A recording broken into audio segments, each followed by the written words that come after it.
주목해야 될 두 번째 키워드는 이른바 떠오르는 샛별입니다. 떠오르는 샛별은 뭔가요? 네, 저는 사실 걸그룹인가? 네, 뭐 걸그룹이요. 예, 뭐 개인적으로 좋아합니다만 네. 어쨌든 그 샛별로 본다면 최근에 저는 개인적으로 조선업종을 굉장히 주목을 하고 있는 조선업종. 상황입니다. 예. 뭐 현대미포조선은 뭐 차트에서 보시면 알겠지만 이미 시작을 했죠. 그렇죠. 예, 그리고 대장으로 뭐, 서 있습니다. 예, 그리고 이제 뭐 대우조선해양도 마찬가지지만 조선업종을 좀 보셔야 되는 게 상당히 좀 오랫동안 힘들었던 섹터입니다만 아마 이제 그 LNG나 LPG 관련된 모멘텀이 굉장히 크게 다가올 수 있다고 저는 보고 있고요. 중요한 얘기입니다. 잘 들어보자고. 네. 최근에 이제 그 관련된 아주 인덱스 리포트가 나온 걸로 보이고 있는데 시장에서 이제 뭐 조선업종을 아직 안 보셨다면 좀 주의 깊게 한번 찾아보시면 좋을 것 같습니다. 왜냐하면 그 바이든 대통령이 이제 만약에 취임을 하게 되면 결국 이제 조선업종은 친환경 선박으로 가거든요. 근데 우리가 보통 약 한 3만 척 정도의 중고 선박이 있다고 하면 이게 이제 그러니까 중고 선박이라는 게 글로벌리 지금 이제 그렇죠. 시간 나르는데 최근에 보면은 뭐 HMM이 주가가 급등을 했지만 난리 났죠. 그렇죠. 뭐 해운 지수가 이제 3배 정도 폭등하면서 이제 HMM이 많이 올랐지 않습니까? 그리고 이제 제2의 HMM 관련된 수혜주로 대한주로 이야기했던 게 이제 대한항공이었기 때문에 화물 관련해서 그래서 이제 물론 대한항공이 아시아나 이슈도 있었기도 하지만 3만 원까지 그냥 다이렉트로 바로 날아가 버렸죠.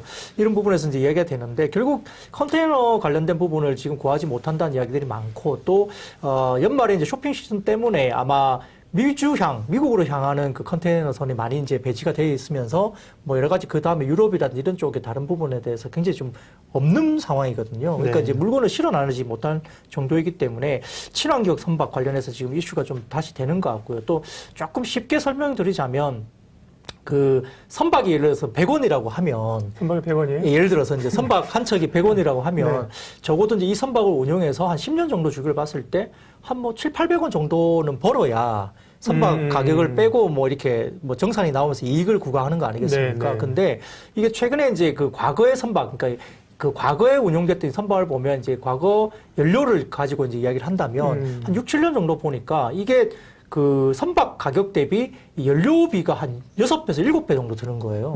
그 동안에. 그러니까 이제 그렇죠. 기존 거죠. 연료비가. 그러니까 이제 이 선박을 운용하면 할수록 이 적자만 계속 생기는 거죠. 그러니까 이제 이게 낡기도 낡았지만은 이게 계속적으로 그러니까 오래된 연료, 그러니까 그렇죠. 거죠. 예전의 연료를 그대로 쓰게 되면 이게 문제가 계속 배터리로 되는 거죠. 가면 안 되나? 그거와 마찬가지죠. 그러니까 이제 우리가 스마트폰 뭐 그런 마찬가지고 뭐 자동차도 마찬가지고 자동차는 지금 전기차로 가고 있지 않습니까? 선박도 전기 배터리로 간다는 얘기 있어요.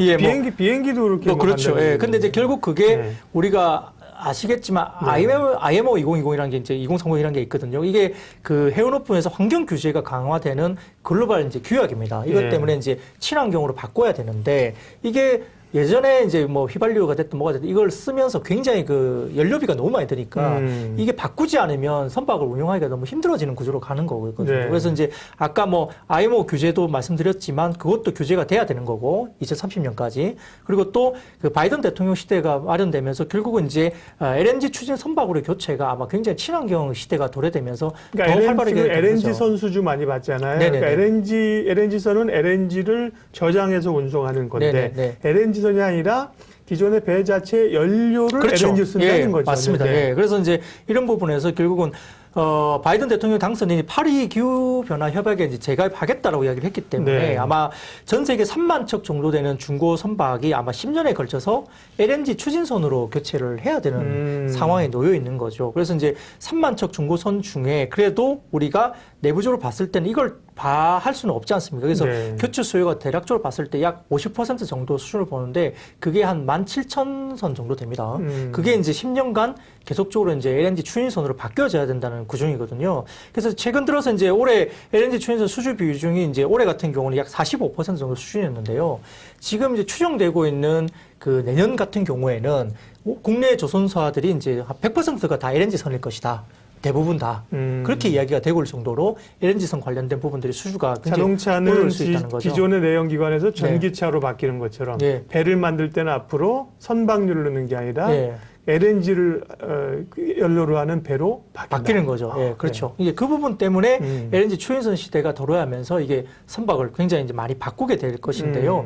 지금 이제 이 중고 선박들이 이제 아까 말씀드렸던 IMO 2030 때문에 2030년도까지 바꿔야 되거든요. 네. 근데 그게 바뀌지 않으면 그 각 나라 데크에서 그 선박 정박을 못하게끔 하게 되어 있습니다. IMO 2020인가? 2030. 2030. 그거는 기존의 선박유를 친환경으로 저유황 선박유로 이렇게 이제 바꾸도록 규정을 만들어 놓은 거죠. 예. 거기 안 되면 뭐 배가 데크에 아예 대지를 못한 거죠. 뭐 컨테이너를 싣고 있어도 데크에 못 되니까 내리지를 못해요. 디젤도 뭐 유로 5, 유로 4 이런 기준을 만드는 거죠. 그래서 그게 또 있기 때문에 그래서 이제 아까 말씀드렸던 약 17,000척 정도가 되기 때문에 그럼 10년 동안 바꿔야 되면 뭐 연평균 약 1,500에서 1,700척이 바뀌어야 되거든요.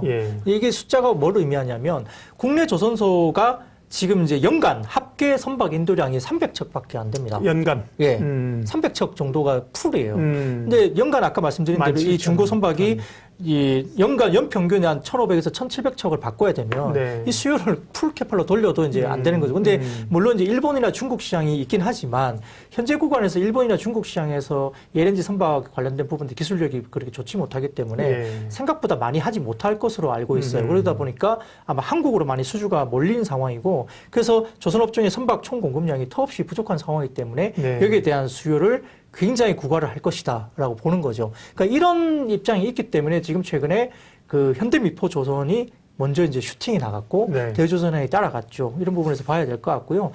탑픽으로 보자면은 현대미포조선을 좀 말씀드리고 싶습니다. 왜냐하면 이게 대형 그 선박 같은 경우는 좀 그 수요가 좀 떨어질 수 있는데 실질적으로 중형급의 선박이 이제 이 교체 수요가 굉장히 클 것으로 좀 보고 있거든요. 그 타겟이. 근데 이 중형급 선박에 관련된 수주를 현대미포조선이 제일 잘합니다. 최근 또 수주를 제일 많이 받고 있고요. 그래서 현대미포조선이 상대적으로 지금 대장주로서 이제 수익률도 좋고 올라가고 있는 부분이고 물론 최근에 이제 급등했다는 오늘 약간의 그 차익 실현이 나오긴 했지만 눌림이 있었지만은 아마 내년까지 본다면은 현대미포조선 중심으로 좀 보시는 게 좋을 것 같고요.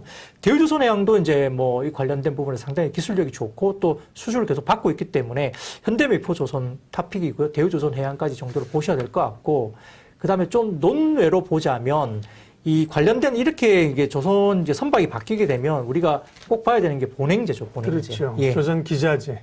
본행제죠. 본행제. 그래서 LNG선에 본행제죠. 그게 들어가기 때문에 같이 보셔야 될 것은 동성화이텍을 같이 보시는 게 좋겠습니다. 네, 동성화이텍까지.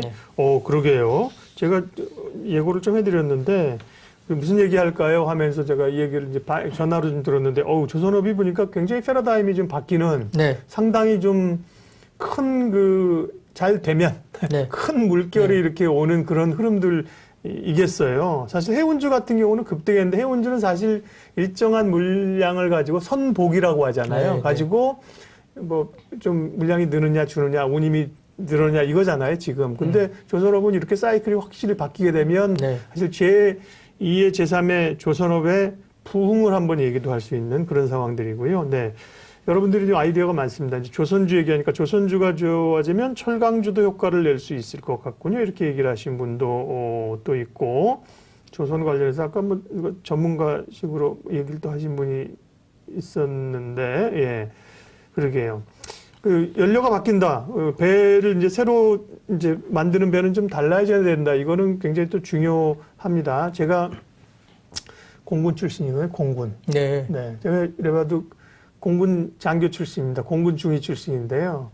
비행기를 안 몰았습니다. 학사 장교로 갔다 와서. 공군에서는 제트유, JP4라고 제트유가 그 연료 인화성이 굉장히 좋거든요. 그래서 그 사병이 당시 이제 방위병이 비행기를 잡아먹은 이야기가 있습니다. 이제 연료가 겨울에 춥잖아요. 옛날에 군대. 그러니까 이제 기름, 난방유는 쪄켜주잖아요. 항상. 그래갖고 비행기에서 기름을 빼다가 이게 얼마큼 찼지 하면서 확인하려고 라이터를 딱 켰는데 펑 해서 비행기를 잡아먹었던 얘기가 실제로. 있었습니다. 그게 이제 항공유 옆길로 좀 되고 있는데요. 음. 선박은 뭘까 해서 제가 이제 선박유가 궁금했거든요. 선박유도 이제 이 원유 가운데서 중간쯤에 있는 것 같은 것 같아요. 그러니까 결국 그 선박료를 쓰면 네. 이게 그 공해가 굉장히 심해지거든요. 예, 그러니까요. 그래서 그것 때문에 이제 규제를 하는 것이거든요. 우리가 디젤 하면 사실 공해 많이 네, 나오잖아요. 네, 네. 그런 맞습니다. 것처럼. 예. 네. 그렇습니다. 예. 옆길로 좀 챘는데. 예. 여러분들이 뭐, 제 얘기도, 예. 또, 아재 개그도 잘한다고 좋아해 주셔서, 네. 고맙습니다. 예. 재밌게 해야 되는데. 자. 떠오르는 샛별은 의외로, 그러니까 떠오르는 샛별, 그러니까 내년 2021년을 보면서 떠오르는 샛별 같은 종목이 뭐냐 하면은 생각할 수 있는 게 바이오 혹은 뭐 엔터주, 뭐 AI, 그런 것도 물론 좋죠. 네, 그런데 네, 예, 조선주 얘기를 해주셔서 눈에 확 띄었고요.